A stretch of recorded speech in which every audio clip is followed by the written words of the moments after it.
Et pour commencer cette émission, eh bien, c'est l'image de la semaine. Et cette image, Jean-Yves, ce sont ces véhicules incendiés la nuit de la Saint-Sylvestre et notamment à Strasbourg. Alors ça a été particulièrement spectaculaire et grave à Strasbourg, mais c'est une année record puisque on a chiffré à 1457 le nombre de véhicules brûlés, probablement un chiffre par défaut. C'est un quasi-doublement en 10 ans.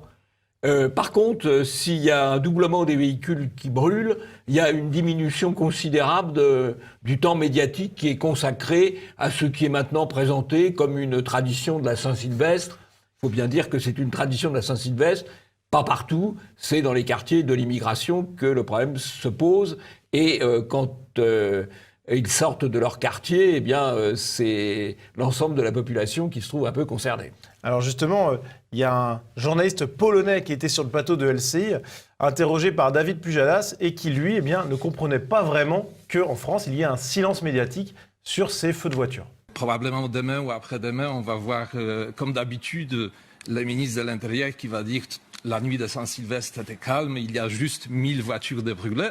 Donc voilà, c'est étonnant quand même, on ne comprend pas exactement ce qui se passe en France. Il n'y a pas des feux du 1er janvier en Pologne, il n'y a pas des voitures pas comme ça, de feux d'artifice, oui, mais pas de voitures qui brûlent dans les banlieues. Vous savez, à la limite, en Pologne, il y aurait 20 voitures de brûlées, il y aurait des émissions spéciales. Écoutez, c'est assez simple. Il n'y a pas d'incendie de voiture en Pologne parce qu'il n'y a pas d'immigration en Pologne. Voilà, c'est très simple. Et les Polonais n'accepteraient pas qu'il y ait 1500 voitures qui brûlent le jour de la Saint-Sylvestre. Et donc 20 voitures, ça serait un événement en Pologne, alors que 1457 voitures, chiffre officiel, donc probablement minoré en France, ça passe...